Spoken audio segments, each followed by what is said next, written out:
मैं राजपूताना। मेरा इतिहास गवाह है कि जब भी दुनिया में अंधकार बढ़ा, राजपूत वीरों ने ज्वाला की तरह जलकर अपना बलिदान दिया। मेरे इन्हीं वीर राजपूतों के नाम पर मुझे राजपूताना नाम मिला। सन 1000 से कितनों ने ही मुझे लूटकर मेरी धूल को अपने कदमों तले रौंदा है। मेरे वीर पुत्रों में बप्पा रावल, राणा सांगा, राणा कुंभा, राणा प्रताप, हमीर कान्हड़ जैसे असंख्य वीर हुए, जिन्होंने मुझ पर हुए विदेशी आक्रमणों के खिलाफ जाकर अपनी आहुति दी। मुझे राजपूताना नाम एक अंग्रेज ने दिया। इससे पहले मुझे कई अलग अलग नामों से जाना जाता था।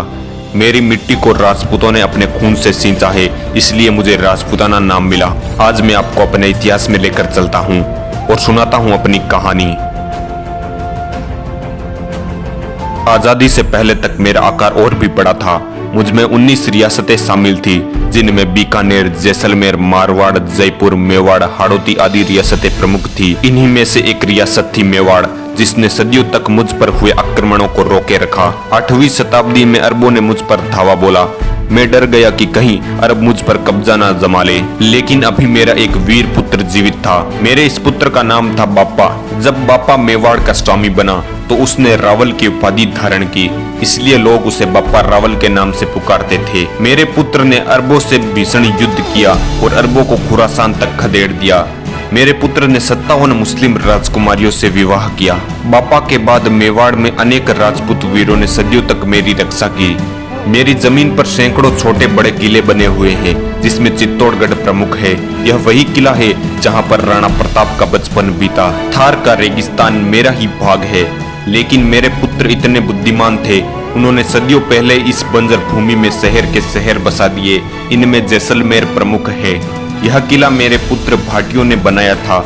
इन्हीं भाटियों ने उत्तर की तरफ से होने वाले आक्रमणों से सदैव मेरी रक्षा की, इसीलिए उन्हें उत्तर भड़कीवाड़ भाटी कहा जाता है। जैसलमेर का किला रेगिस्तान के बीचों बीच एक पहाड़ी पर स्थित है। मेरे भाटी पुत्रों ने जैसलमेर शहीद देरावल व भटनेर का किला बनवाया।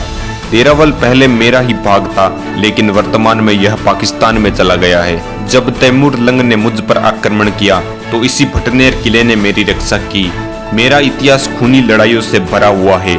इसी क्रम में राठौड़ राजाओं ने भी मेरे यहाँ शरण ली। सबसे पहले राव सिंह ने मुझ पर कदम रखा।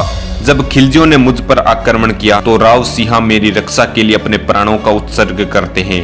अब बात करते हैं मेरी भौगोलिक स्थिति की। मैं गुजरात के उत्तर में स्थित हूँ। मैं पंजाब, हरियाणा, दिल्ली, मध्य प्रदेश, उत्तर प्रदेश तथा गुजरात से अपनी सीमाएं साझा करता हूँ। अरावली की पर्वतमाला मुझे 2 हिस्सों में बांटती है। मेरे एक हिस्से में वर्षा की हमेशा कमी रहती है। मुझे आजकल आप राजस्थान के नाम से जानते हैं, लेकिन मेरा पुराना नाम राजपूताना था। मेरे वीर पुत्र ही नहीं, बल्कि मेरी कुछ पुत्रियां भी थी। मेरी एक पुत्री थी पद्मिनी, जिसने अपने स्वाभिमान की रक्षा के लिए अपने प्राणों को अग्नि के हवाले कर दिया। पद्मिनी जैसी ही मेरी हजारों पुत्रियां थी, जिन्होंने अपनी सम्मान की रक्षा कुछ इसी तरह की। मेरी एक और पुत्री थी हाड़ी रानी, जिसने अपना शीश काट दिया ताकि उसका पति युद्ध में ध्यान केंद्रित कर सके। मेरी पुत्री मीराबाई, जिसे आज लोग पूरे देश में पहचानते हैं। मीरा ने तो स्वयं जगत जगदीश्वर को भी जीत लिया। ऐसी ही मेरी अनेक संतानें थी, जिन्होंने मेरी रक्षा के लिए अपनी प्राणों की आहुति दे दी। मैं भारत माँ का अभिन्न अंग हूँ। मेरे बिना भारत का नक्शा अधूरा है।